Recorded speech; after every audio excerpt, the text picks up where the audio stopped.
पहला क्वेश्चन देखो अब ध्यान से, क्वेश्चन दिया हुआ है how would the angular separation of interference fringes in Young's double slit experiment change when the distance between the slits and screen is half. ये बोल रहा है कि स्लिट्स और स्क्रीन के बीच का डिस्टेंस अगर हम हाफ कर देते हैं तो उससे एंगुलर सेपरेशन का मतलब है एंगुलर विड्थ, तो angular width of the bright या डार्क फ्रिंजेस पे क्या फर्क पड़ेगा। देखो जो फ्रिंजेस की विड्थ है उसका फॉर्मूला होता है beta equal to D lambda upon small D, और अगर आपको एंगुलर विड्थ पूछी जाती है तो याद रखना है कि इसमें से ये कैपिटल डी हटा देंगे, तो एंगुलर विड्थ का फॉर्मूला बन जाएगा angular width of bright and dark fringes बराबर होगा लैम्डा अपॉन स्मॉल डी के। अब ये बोल रहा है कि जो स्क्रीन और स्लिट्स के बीच का डिस्टेंस है यानी कि कैपिटल डी, उसको हमने आधा कर दिया, मतलब D dash is now equal to D by two, मतलब अब जो डी डैश है वो डी से हाफ है, मतलब पहले जो डिस्टेंस थी स्क्रीन और स्लिट के बीच में उसका हाफ डिस्टेंस पे अब स्क्रीन को रख दिया। तो बताओ इससे एंगुलर विड्थ पे क्या फर्क पड़ेगा या एंगुलर सेपरेशन पे क्या फर्क पड़ेगा। तो आप फॉर्मूला देख के बताओ क्या ये कैपिटल डी पे डिपेंड कर रहा है, नहीं जी ये डिपेंड ही नहीं करता। इसका मतलब ये है कि यहाँ पे जो एंगुलर विड्थ है या एंगुलर सेपरेशन है उस पर कोई भी फर्क नहीं पड़ेगा, आप स्क्रीन को चाहे पास करो स्लिट्स के या दूर करो, उससे एंगुलर विड्थ पे फर्क नहीं पड़ता। फ्रिंजेस की विड्थ पे फर्क पड़ेगा क्योंकि विड्थ कैपिटल डी पे डिपेंड कर रही है, लेकिन एंगुलर विड्थ डिपेंड करती है क्या, नहीं, वो कैपिटल डी पे डिपेंड ही नहीं करती। इसका मतलब जो एंगुलर विड्थ है वो क्या रहेगी, सेम रहेगी, नो चेंज, है ना, एंगुलर विड्थ रिमेन सेम, ठीक है, कोई उसमें चेंज नहीं आएगा। देख लो कोई डाउट है तो बताओ, फॉर्मूला बेस्ड क्वेश्चन है तो सिंपल सा, ठीक है। इसके बाद में नेक्स्ट क्वेश्चन है how does the fringe width in interference fringes changes when the whole apparatus of Young's experiment is kept in a liquid of refractive index 1.3। ये बोल रहा है कि जो पूरा का पूरा apparatus है यंग्स डबल स्लिट एक्सपेरिमेंट वाला, जिसमें एक लाइट का सोर्स होता है, फिर स्लिट्स आती है, फिर स्क्रीन होता है, ये पूरा का पूरा जो इंस्ट्रूमेंट है अगर इसको किसी लिक्विड में डिप कर दिया जाए तो बताओ कि जो फ्रिंजेस की विड्थ है उसके ऊपर क्या फर्क पड़ेगा। अब फ्रिंजेस की विड्थ का फॉर्मूला ये होता है beta equal to D lambda upon small D, चाहे ब्राइट फ्रिंज हो या डार्क फ्रिंज हो सबकी विड्थ का फॉर्मूला सेम होता है इंटरफेरेंस के अंदर, beta equal to D lambda upon small D. अब ये जो फॉर्मूला है इसके अंदर आप देख सकते हो कि जो फ्रिंज विड्थ है वो लैम्डा पे डिपेंड कर रही है, किस पे डिपेंड कर रही है, लैम्डा पे, यानी कि लाइट की वेवलेंथ पे डिपेंड कर रही है। और एक चीज और याद रखो कि अगर कोई भी लाइट का सोर्स अगर किसी मीडियम के अंदर रखा हुआ है तो उस लाइट की जो वेवलेंथ है वो चेंज हो जाती है, क्योंकि लाइट को अब उस मीडियम के अंदर से होके आना पड़ता है। एयर या वैक्यूम के अंदर अगर लाइट की वेवलेंथ लैम्डा है, इन एयर अगर लाइट की वेवलेंथ है लैम्डा, तो इन मीडियम कितनी होगी, कोई अगर म्यू रिफ्रैक्टिव इंडेक्स का मीडियम है तो उसमें वेवलेंथ कितनी हो जाएगी, लैम्डा डैश, जो कि लैम्डा अपॉन म्यू के बराबर होगी। ये चीज आप याद रखो, जब भी किसी लाइट के सोर्स को किसी लिक्विड में रखा जाता है तो जितना उस लिक्विड का रिफ्रैक्टिव इंडेक्स होता है उतने टाइम्स लाइट की वेवलेंथ वैक्यूम या एयर की कंपैरिजन में कम हो जाती है। तो यहाँ पे लाइट की वेवलेंथ क्या हो जाएगी, डिक्रीज, और अगर लाइट की वेवलेंथ डिक्रीज हो रही है तो इसका मतलब फ्रिंजेस की विड्थ भी डिक्रीज होगी, क्योंकि ये बीटा लैम्डा के डायरेक्टली प्रोपोर्शनल है, देखो लैम्डा के ऊपर डिपेंड कर रहा है। तो फ्रिंजेस की विड्थ अब कितनी हो जाएगी, वो हो जाएगी पहले जितनी थी उसका म्यू टाइम्स डिक्रीज हो जाएगी। तो पहले अगर बीटा थी तो अब म्यू आपको क्वेश्चन में दिया हुआ है 1.3, तो अब 1.3 टाइम्स डिक्रीज हो जाएगी। तो आंसर क्या होगा, beta dash will be equals to beta upon 1.3, ये अपना आंसर होगा।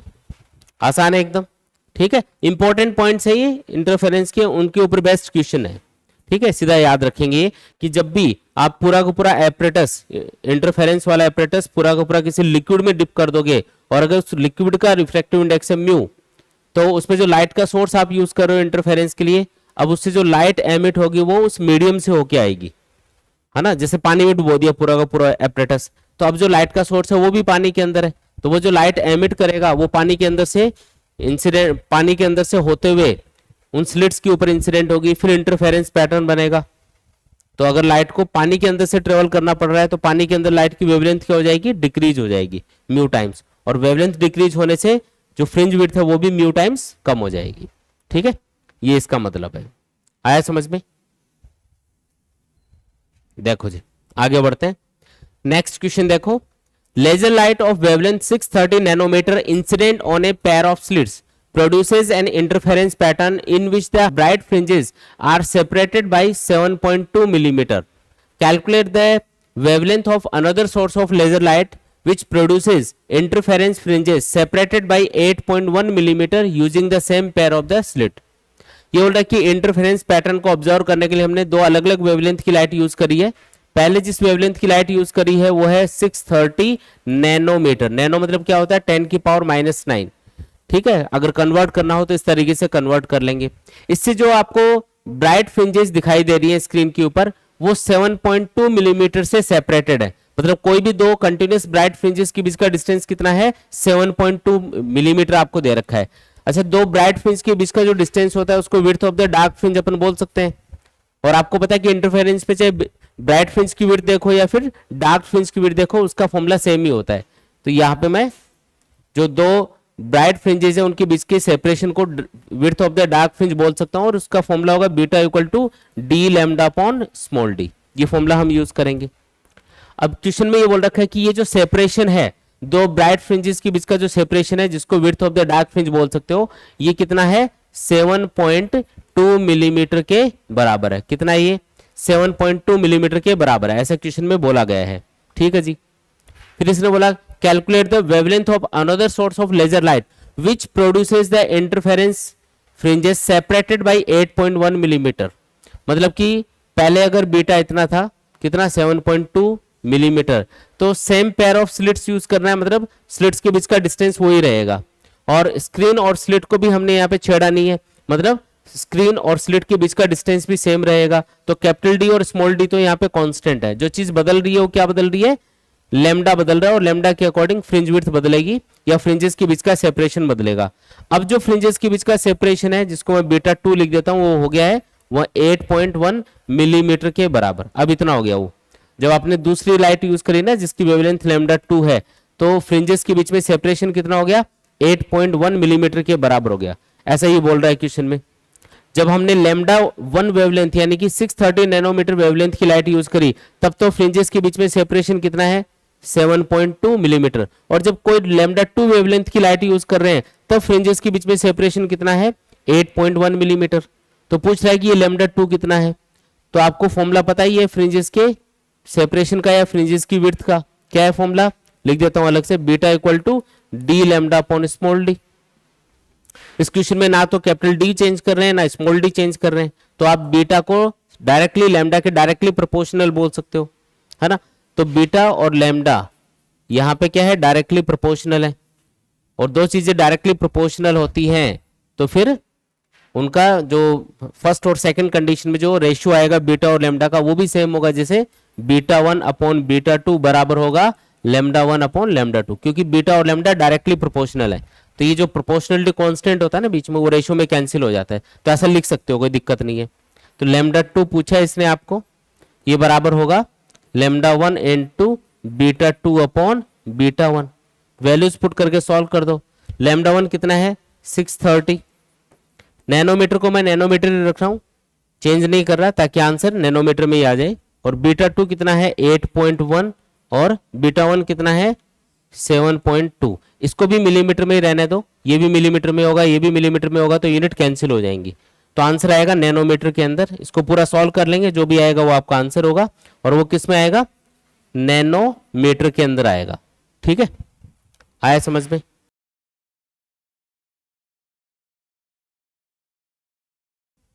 आगे बढ़ते हैं, देखो नेक्स्ट क्वेश्चन देखो। The intensity at the central maxima in a Young's double slit experiment is I naught. If the distance Cp equals 1/3 of the fringe width of the pattern, then show that the intensity at point P would be I naught by 4. ये बोल रहा है कि interference के अंदर जो screen का centre होता है वहां पे अगर आपको इंटेंसिटी I naught दिखाई दे रही है, मान लो कि ये इंटरफेरेंस एपरेटस है, इसमें यहाँ पे लाइट का सोर्स रखा हुआ है, ये दोनों स्लिट हो गई S1 और S2 और ये कैपिटल डी दूरी पे हमने स्क्रीन रखा हुआ है, ये स्क्रीन का सेंटर है, ये कोई पी पॉइंट है जहां पे बनने वाली किसी फ्रिंज की ये बात कर रहा है। ये बोल रहा है कि स्क्रीन के सेंटर पे जो ब्राइट फ्रिंज बनेगी उसकी इंटेंसिटी होगी आई नॉट। सेंट्रल मैक्सिमा उसको बोल सकते हैं। सेंट्रल मैक्सिमा मतलब सेंटर पे जो मैक्सिमम इंटेंसिटी मिल रही है उसकी बात कर रहा है ये। तो सेंटर पे ब्राइट फ्रिंज बनती है 0 नंबर की उसी को सेंट्रल मैक्सिमा भी बोलते हैं, तो उसकी इंटेंसिटी कितनी है, आई नॉट के बराबर है। इसने बोला कि सेंटर पे जो ब्राइट फ्रिंज मिलेगी या सेंट्रल मैक्सिमा मिलेगा उसकी इंटेंसिटी कितनी है, आई नॉट के बराबर है। ठीक है, अब ये इस पी पॉइंट की बात कर रहा है जो स्क्रीन के सेंटर से मान लो किसी एक्स दूरी के ऊपर है, और इस पॉइंट के ऊपर जब S1 और S2 स्लिट से जब सेकेंडरी वेवलेट्स पहुंच रही होंगी तो इनके बीच में क्या होगा, एक पाथ डिफरेंस क्रिएट होगा, और उस पाथ डिफरेंस की वजह से यहां पे जो इंटेंसिटी है वो आपको अलग मिलेगी, सेंट्रल मैक्सिमा से या सेंटर पे जो ब्राइट फ्रिंज बन रही है उससे अलग मिलेगी। इसने बोला कि यहां पे जो इंटेंसिटी है इस पॉइंट के ऊपर वो मिल रही है आपको आई नॉट बाई 4 के बराबर। कितनी मिल रही है, आई नॉट बाई 4 के बराबर। तो इसको प्रूव करना है आपको, है ना, इसको प्रूव करना है कि कितनी मिलेगी इंटेंसिटी। इसने हिंट दे रखा है, इफ द डिस्टेंस सीपी, सी और पी के बीच का डिस्टेंस है ना CP, equals 1/3 of the fringe width, यानी कि जो सीपी डिस्टेंस है यानी कि एक्स वो किसके बराबर है, बीटा बाई 3 के बराबर है। बीटा मतलब फ्रिंज विड्थ, बीटा का मतलब क्या है, फ्रिंज विड्थ। ठीक है, अच्छा बीटा का फॉर्मूला क्या होता है फ्रिंज विड्थ का, यहां लिख रहा हूं, तो ये बनेगा x equal to D lambda upon small D, और अपॉन में 3 भी है तो इंटू 3 कर देते हैं। यहां पे मैं इसको थोड़ा रीअरेंज कर रहा हूं एक चीज समझने के लिए, तो इसको लिख देते हैं x into small D divided by capital D और इक्वल टू लैम्डा बाई 3 आ जाएगा, ये आ गया। अगर आप ध्यान से देखोगे तो ये वाली जो चीज है ये क्या चीज है, यहाँ पे x स्मॉल डी अपॉन में कैपिटल डी, ये पाथ डिफरेंस का फॉर्मूला है। पाथ डिफरेंस का कैसे, याद करो जब हमने ये डेरिवेशन किया था तो आपको बताया था कि S1 स्लिट और S2 स्लिट इन दोनों से जो सेकेंडरी वेवलेट्स पी पॉइंट के ऊपर पहुंच रही है उनके बीच में एक पाथ डिफरेंस क्रिएट होता है, और उस पाथ डिफरेंस को कैलकुलेट करने के लिए हमने S1 पॉइंट से इस वाली लाइन के ऊपर एक परपेंडिकुलर ड्रॉ किया था इस बड़ी वाली लाइन पे। ठीक है, ये ऐसे परपेंडिकुलर ड्रॉ किया था 90 डिग्री एंगल पे, ये पॉइंट मान लिया था M। तो ये जो S2M अपने पास डिस्टेंस निकल के आ रही थी कैलकुलेशन के बाद में, ये S2M जो कि पाथ डिफरेंस के बराबर है, इसको मैं डेल्टा लिख देता हूं, ये बराबर आ रही थी x into small D upon capital D के। तो आप याद रखो कि ये वाली जो डिस्टेंस है S2M ये x into small D upon capital D के बराबर होती है, वही बन गया देखो वहां पे x into small D upon capital D, जो कि कितना आ रहा है लैम्डा बाई 3। इसका मतलब यहां से और यहां से जो सेकेंडरी वेवलेट्स जा रही हैं पी पॉइंट के ऊपर उनके बीच का जो पाथ डिफरेंस है वो कितना है, लैम्डा बाई 3 के बराबर है। ये किसका फॉर्मूला है, पाथ डिफरेंस का, यानी कि यहां पे जो पाथ डिफरेंस है जिसको हम डेल्टा से रिप्रेजेंट कर रहे हैं वो बराबर आ गया लैम्डा बाई 3 के। और अगर आपको दो लाइट वेव्स के बीच का पाथ डिफरेंस पता चल गया तो उनके बीच का फेज डिफरेंस भी आप इजीली बता सकते हो। उनके बीच में एक रिलेशन है, देखो याद रखो इस रिलेशन को, पाथ डिफरेंस जब भी दो लाइट वेव्स के बीच में लैम्डा होता है तो उनके बीच में जो फेज डिफरेंस क्रिएट होता है, फेज डिफरेंस होगा 2 पाई। ठीक है, जब भी दो लाइट वेव्स के बीच में लैम्डा पाथ डिफरेंस होगा तो फेज डिफरेंस कितना होगा उनके बीच में, 2 पाई का फेज डिफरेंस होगा। ये फॉर्मूला हम याद रखेंगे। ठीक है, कैसे बनाए ये फॉर्मूला थोड़ा समझा देता हूं। जैसे मान लो कि इस तरीके से एक लाइट वेव जा रही है, ये 0 वाला पॉइंट है, ये पाई, ये 2 पाई होता है, यहाँ पे ये 3 पाई होता है और ये 4 पाई होता है। पहली वेव यहां से स्टार्ट हो रही है और दूसरी मान लो यहां से स्टार्ट हो रही है, ये वाला जो पॉइंट है ना 2 पाई वाला, यहां से सेकंड वेव स्टार्ट हो रही है और इस पहली वाली वेव में ऐड हो रही है आगे।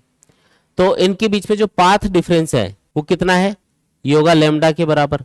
और यहाँ पे एंगल है 0, यहाँ पे एंगल है 2 पाई, तो इनमें एंगल का डिफरेंस कितना है जिसको हम फेज डिफरेंस बोलते हैं, ये 2 पाई का डिफरेंस है। तो जब लैम्डा पाथ डिफरेंस है तो फेज डिफरेंस कितना है, 2 पाई का है। तो इस तरीके से ये फॉर्मूला बनाते हैं, पाथ डिफरेंस जब लैम्डा होगा तो फेज डिफरेंस 2 पाई का होगा। अभी मुझे फेज डिफरेंस कैलकुलेट करना है, क्या कैलकुलेट करना है, फेज डिफरेंस, जिसको मैं फाई से डिनोट कर रहा हूं।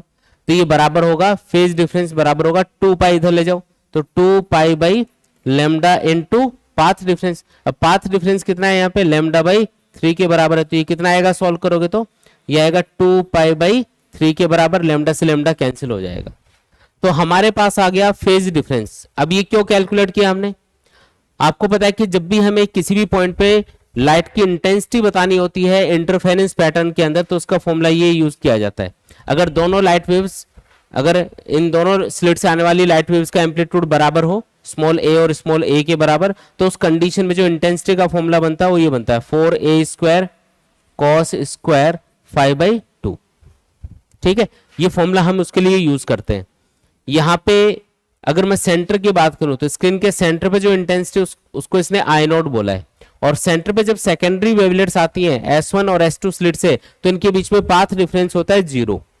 तो अगर मैं यहाँ पे फाई की वैल्यू 0 पुट करूंगा तो जो मुझे इंटेंसिटी मिलेगी उसको मैं आई नॉट बोलूंगा, क्योंकि वो सेंटर पे जो ब्राइट फ्रिंज मिल रही है उसकी इंटेंसिटी के बराबर होगी, है ना। तो यहाँ पे हम लिख देते हैं कि फाई तो 0 है, तो फाई अगर 0 होगा, if phi equal to 0, phi 0 कब होता है, फेज डिफरेंस 0 कब होगा, सेंटर वाली फ्रिंज के लिए, क्योंकि सेंटर पे जब S1 और S2 स्लिट से सेकेंडरी वेवलेट्स आती है तो इनके बीच में 0 फेज डिफरेंस होता है और 0 ही पाथ डिफरेंस होता है। तो अगर 0 फेज डिफरेंस है तो cos 0 की वैल्यू क्या बन जाएगी, 1। यहाँ पे स्क्वायर भी है cos का, यानी कि 1 का स्क्वायर करना पड़ेगा, जो 1 आएगा तो आंसर आएगा I equal to 4a square. और ये जो इंटेंसिटी आ रही है I, इसी को हम आई नोट बोल रहे हैं क्वेश्चन के अंदर। तो आई नोट किसके बराबर आ रहा है, 4a स्क्वायर के बराबर आ रहा है, मतलब ठीक है। ये इसका मतलब हुआ कि सेंटर पे जो इंटेंसिटी मिल रही है आई नोट, वो किसके बराबर है, 4a स्क्वायर के बराबर। अब बात करते हैं इस पी पॉइंट की, जहां पे जब सेकेंडरी वेवलेट्स पहुंच रही है तो इनके बीच का पाथ डिफरेंस कितना क्रिएट हो गया, λ/3, और उससे हमने फेज डिफरेंस कैलकुलेट किया तो वो कितना आया, 2π/3 के बराबर आया। अगर आपके पास फेज डिफरेंस आ गया तो आप अब इंटेंसिटी बताओ कि इस पॉइंट के ऊपर इंटेंसिटी कितनी मिलेगी। तो ये फॉर्मूला लगाना आपको, I बराबर आएगा 4a स्क्वायर cos स्क्वायर 5/2, 5 कितना लेना है, 2π/3, और उसका हाफ करेंगे तो π/3 बनेगा यहाँ पे, ठीक है। 2π/3/2 करेंगे ना तो π/3 आएगा। अब cos π/3 यानी कि cos 60 डिग्री की वैल्यू क्या होती है, 1/2, फिर उसका स्क्वायर करना पड़ेगा क्योंकि यहाँ पे cos स्क्वायर है, तो 1/4 आएगा ये, और सॉल्व करेंगे तो ये बनेगा a स्क्वायर। मतलब इस P पॉइंट के ऊपर जो इंटेंसिटी आपको मिलने वाली है वो है a स्क्वायर के बराबर। कितनी है इंटेंसिटी, a स्क्वायर के बराबर। अब हमने जो आंसर बता रखा है क्वेश्चन में वो आई नोट के टर्म्स में बता रखा है, तो उसी के टर्म में सेट कर लो इसको। अगर आई नोट 4a स्क्वायर के बराबर है तो बताओ a स्क्वायर किसके बराबर होगा, आई नोट बाई 4 के बराबर होगा। यानी कि ये जो इंटेंसिटी आपको मिल रही है P पॉइंट के ऊपर जो कि a स्क्वायर के बराबर है, इसको आप क्या लिख सकते हो, आई नोट बाई 4 लिख सकते हो, कोई दिक्कत नहीं है। तो ये आपका आंसर आ गया, प्रूव हो गया ये कि इस P पॉइंट के ऊपर जो आपको इंटेंसिटी मिलेगी वो आई नोट बाई 4 के बराबर होगी। बोलो आया कि नहीं आया, आसान है एकदम। इसके बाद में आगे बढ़ते हैं, नेक्स्ट क्वेश्चन देखो। In Young's double slit experiment the two slits 0.15 millimetre apart are illuminated by monochromatic light of wavelength 450 nanometer. The screen is 1 meter away from the slits. Screen को 1 मीटर डिस्टेंस पे रखा हुआ है slit से। Find the distance of the second bright fringe and dark fringe from the central maximum. यानी कि central maximum मतलब centre पे जो बनने वाली ब्राइट फ्रिंज है उससे आपको सेकंड ब्राइट और डार्क फ्रिंज की डिस्टेंस बतानी है। सिंपल सा क्वेश्चन है। क्या क्या दे रखा है क्वेश्चन में पहले वो नोट करो। पहली लाइन में इसने बोला है कि हम दो स्लिट्स यूज कर रहे हैं जिनके बीच का डिस्टेंस कितना है, 0.15 मिलीमीटर के बराबर है, और जो लाइट यूज की जा रही है उसकी वेवलेंथ कितनी है, 450 नैनोमीटर के बराबर। ठीक है, ये आपको दिया हुआ है। स्क्रीन को 1 मीटर डिस्टेंस पे रखा हुआ है। कितनी दूरी पे रखा हुआ है, 1 मीटर डिस्टेंस पे रखा हुआ है। अब बोल रहा है कि सेकंड ब्राइट फ्रिंज और सेकंड डार्क फ्रिंज की पोजीशन बताओ। सेकंड ब्राइट फ्रिंज की पोजीशन यानी कि फॉर ब्राइट फ्रिंज जो फॉर्मूला हम यूज कर रहे हैं, एक्सन इक्वल टू होता है n D lambda upon small D के।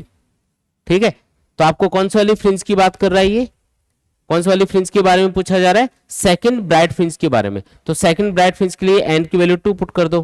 For second bright fringe x2 बराबर आएगा 2, कैपिटल डी की वैल्यू 1 दे रखी है, लैम्डा दे रखा है 450, नैनो का मतलब 10 की पावर -9 मीटर, नैनो का मतलब 10 की पावर -9, और डी की वैल्यू कितनी दे रखी है 0.15। मिली को चेंज कर लो, मिली का मतलब होता है 10 की पावर -3। तो इसको सॉल्व कर लेंगे, इससे अपने पास सेकंड ब्राइट फ्रिंज की स्क्रीन के सेंटर से डिस्टेंस आ जाएगी। ठीक है, और इसी तरीके से आपको डार्क फ्रिंज की, सेकंड डार्क फ्रिंज की पोजीशन बतानी है। अब फॉर डार्क फ्रिंज हम फॉर्मूला यूज करते हैं, x n equal to 2n - 1 D lambda upon 2d। ये यूज करते हैं। अब सेकंड डार्क फ्रिंज के लिए, फॉर सेकंड डार्क फ्रिंज क्या लिखना पड़ेगा, x2 इक्वल टू, देखो n की वैल्यू 2 पुट करो तो 2 इंटू 2 4, 4 माइनस 1 यानी कि 3 आएगा ये, तो ये तो आ गया ब्रैकेट में 3 इंटू डी की वैल्यू 1, लेमडा वही 450 नैनो मतलब 10 की पावर माइनस 9 और डिवाइडेड बाई आ जाएगा 2 और स्मॉल डी की वैल्यू कितनी है 0.15 मिली मतलब 10 की पावर माइनस 3। इसको सॉल्व करेंगे तो ये अपने पास में सेकंड डार्क फ्रिंज की स्क्रीन के सेंटर से डिस्टेंस आ जाएगी। कर लेंगे कैलकुलेट, आसान कैलकुलेशन है, कर सकते हैं। ठीक है, आया समझ में ये? तो इस तरीके से बेसिक फॉर्मूला बेस्ड क्वेश्चन है, मतलब फॉर्मूला यूज करना है डायरेक्टली। कोई भी नंबर की आपको ब्राइट या डार्क फ्रिंज की पोजीशन पूछी जाए, सीधे फॉर्मूले लगाने हैं, एन की वैल्यू वो पुट करनी है जिस नंबर की ब्राइट या डार्क फ्रिंज आपको पूछी जाएगी, बस। ठीक है, बाकी ये फॉर्मूले याद होने चाहिए। देखो आगे बढ़ते हैं, नेक्स्ट है फिर, a beam of light consisting of two wavelength 560 nanometer and 420 nanometer is used to obtain interference fringes in Young's double slit experiment. Find the least distance from the central maximum where the bright fringes due to both the wavelength coincide. The distance between the two slits is 4 mm and the screen is at a distance of 1 meter from the slit.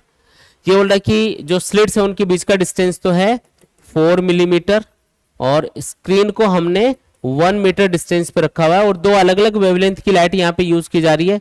Lambda 1 है यहाँ पे 420 nanometre और lambda 2 आपको दे रखा है 560 nanometre. इसमें से एक लैम्डा 1 एक लैम्डा 2 मान लो, तो ये 560 नैनोमीटर ये दूसरी वाली वेवलेंथ है और पहले वाली वेवलेंथ कितनी है 420 नैनोमीटर, ये मान लिया हमने। ठीक है जी, अब ये बोल रहा है कि स्क्रीन के ऊपर वो स्क्रीन के सेंटर से यानी कि सेंट्रल मैक्सिमा से वो मिनिमम डिस्टेंस बताओ जहां पे दोनों वेवलेंथ की कोई ना कोई फ्रिंज आपस में ओवरलैप कर रही होगी।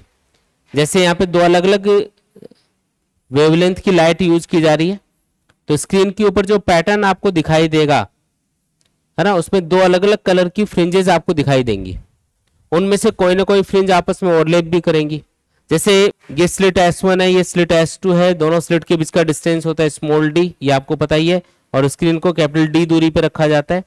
ये स्क्रीन का सेंटर हो गया C, सेंटर पे हर एक कलर की ब्राइट फ्रिंज बनेगी, ये तो आपको पता ही है, और उस फ्रिंज का नंबर होगा 0। अब दोनों जो अलग अलग कलर की या दोनों अलग अलग वेवलेंथ की जो फ्रिंजेस बनेंगी स्क्रीन के ऊपर, वो जब ओवरलैप कर रही होंगी तो इसमें आपको ये देखना पड़ेगा कि कौन से कलर की या कौन सी वेवलेंथ की फ्रिंजेस स्क्रीन के सेंटर के पास पास बनेंगी और कौन सी दूर दूर बनेंगी। अब ये कैसे पता चलता है, तो कोई भी ब्राइट फ्रिंज हो उसकी पोजीशन का फॉर्मूला होता है xn equal to n d lambda upon small d।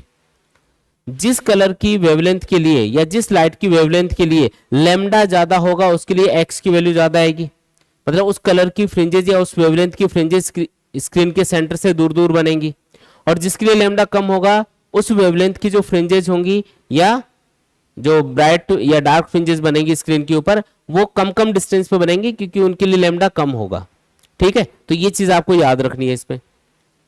अब यहाँ पे इस फॉर्मूले को ध्यान में रखते हुए मैं यहाँ पे फ्रिंजेस ड्रॉ कर रहा हूँ। जैसे मान लो यहाँ पे जो कम वेवलेंथ की लाइट है वो 420 नैनोमीटर है, तो ये जो 420 नैनोमीटर वेवलेंथ की जो लाइट है इससे जो फ्रिंजेस बनेंगी वो कुछ इस तरीके से बनेंगी। यहाँ पे 0 नंबर की ब्राइट फ्रिंज, फिर यहाँ पे फर्स्ट नंबर की ब्राइट फ्रिंज, फिर यहाँ पे सेकंड नंबर की ब्राइट फ्रिंज, ये मैं लैम्डा 1 वेवलेंथ की बात कर रहा हूँ, फिर यहाँ पे थर्ड नंबर की ब्राइट फ्रिंज, ये लैम्डा 1 वेवलेंथ के लिए बात हो रही है।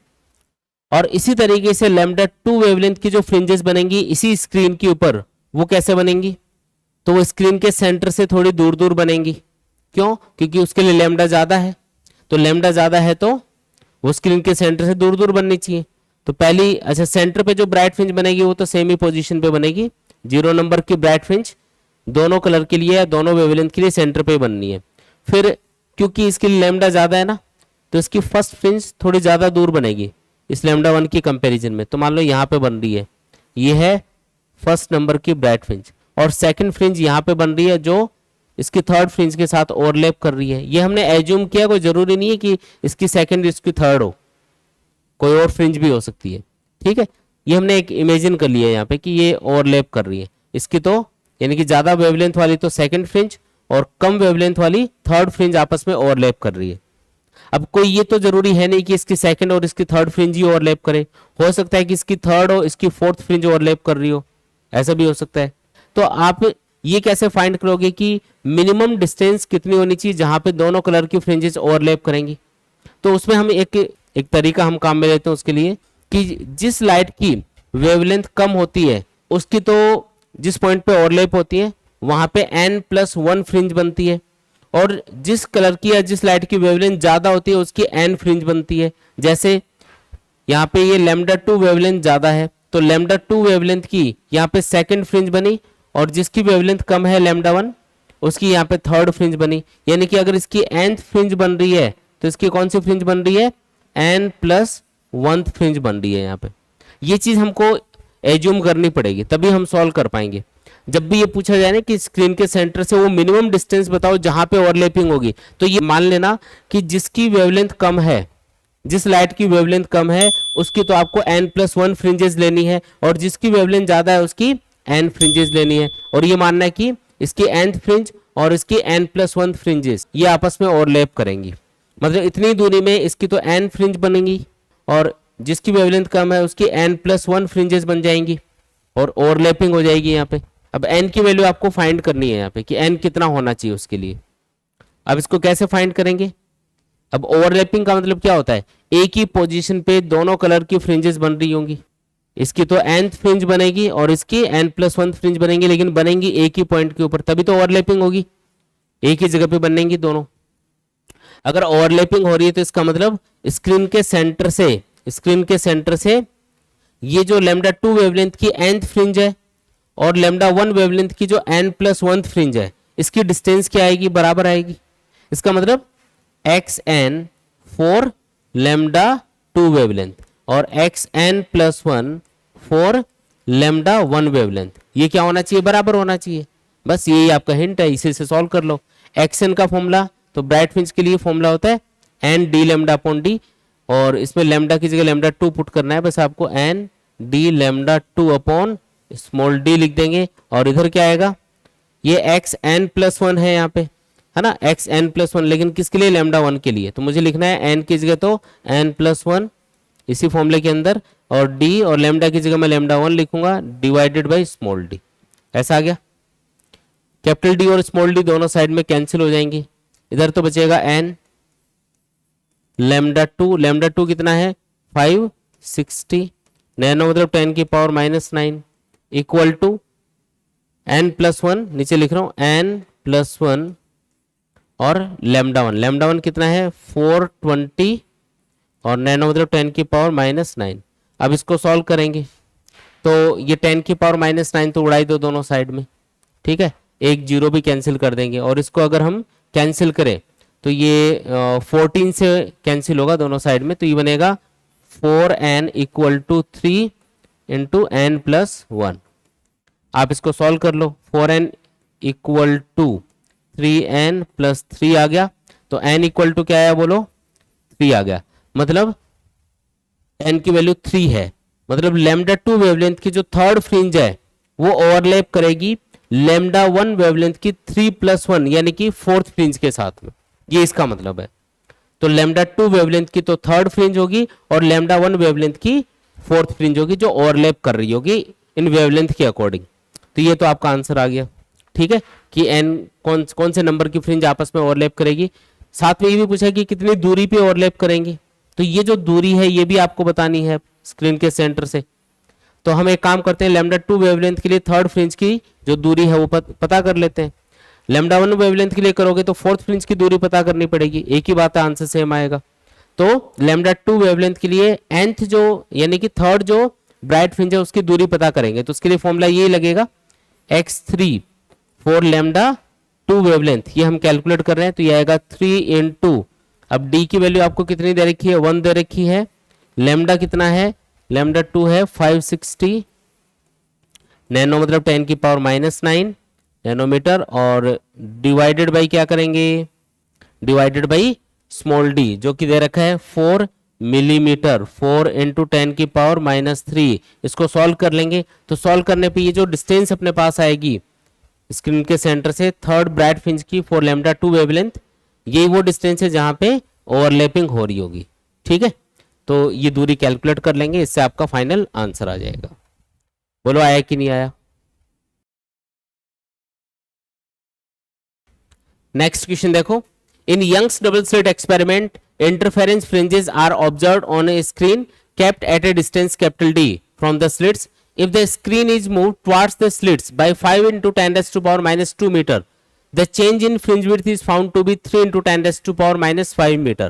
If the separation between the slits is 10 raised to power minus 3 meter, then calculate the wavelength of the light used. तो किस वेवलेंथ की लाइट हमने यूज करी ये आपको बताना है। पहले तो मैं फ्रिंज विड्थ का फॉर्मूला लिख देता हूं, beta equal to D lambda upon small D, ये फ्रिंज विड्थ का फॉर्मूला होता है।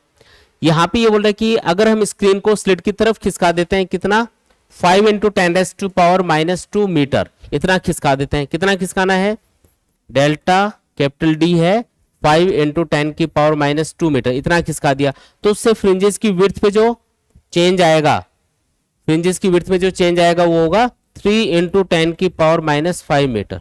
अगर आप स्क्रीन को स्लिट की तरफ खिसकाते हो मतलब कैपिटल डी को कम कर रहे हो, और कैपिटल डी को कम करोगे तो फ्रिंजेस की विड्थ क्या हो जाएगी, कम हो जाएगी। तो इतनी कम हो रही है वो, ऐसा बोल रहा है।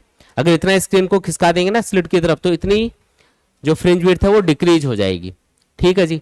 अब जो स्लिट्स है उनके बीच का डिस्टेंस दे रखा है स्मॉल डी 10 की पावर माइनस 3 मीटर के बराबर। ठीक है, ऐसे क्वेश्चन में बोला गया है। और लैम्डा आपको पूछा जा रहा है, कैपिटल डी डिस्टेंस पे हमने स्क्रीन को रखा हुआ है इसके अंदर, तो लैम्डा पूछ रहे हैं कि कितनी वेवलेंथ की लाइट हमने यूज करी होगी। ठीक है, यहां पे आप देख सकते हो कि जो कैपिटल डी है उसको हम चेंज कर रहे हैं और उससे बीटा चेंज हो रहा है।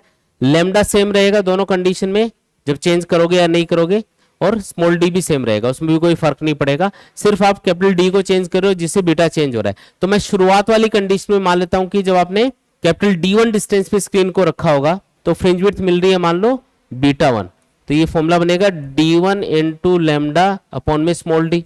और जब आपने स्क्रीन को थोड़ा सा स्लिट के पास खिसका दिया होगा तो D1 की बजाय अब डिस्टेंस कम होकर D2 हो गई होगी, उससे फ्रिंजेस की विड्थ भी कम हो गई होगी। तो वो फॉर्मूला बनेगा beta 2 equal to D2 lambda upon small D. ठीक है, अब दोनों को सब्ट्रैक्ट कर लो आपस में, सब्ट्रैक्ट करोगे तो क्या आएगा, बीटा 1 माइनस बीटा 2 बराबर कैपिटल डी चेंज हो रहा है D1 माइनस D2, और लैम्डा और डी यहाँ पे, लैम्डा और स्मॉल डी यहाँ पे कॉमन ले लिए मैंने, तो कॉमन लेके मैंने लिख दिया D1 minus D2 into lambda upon small D. क्या पूछा है इसने, लैम्डा पूछा है, तो लैम्डा इक्वल टू क्या आ जाएगा, तो beta 1 minus beta 2 divided by D1 minus D2 और इंटू स्मॉल डी। अब बीटा 1 माइनस बीटा 2 मतलब चेंज इन फ्रिंज विड्थ, ये आपको दिया हुआ है 3 into 10 raised to power minus 5, और D1 माइनस D2 आपको दिया हुआ है 5 इंटू 10 की पावर माइनस 2, और स्मॉल डी आपको दे रखा है क्वेश्चन में 10 की पावर माइनस 3 के बराबर। इसको सॉल्व कर लेंगे तो इससे अपने पास क्या आएगा, वेवलेंथ आ जाएगी जो लाइट की आपने यूज करी होगी। बिल्कुल आसान है ये तो, आया समझ में, क्लियर एकदम। ठीक है,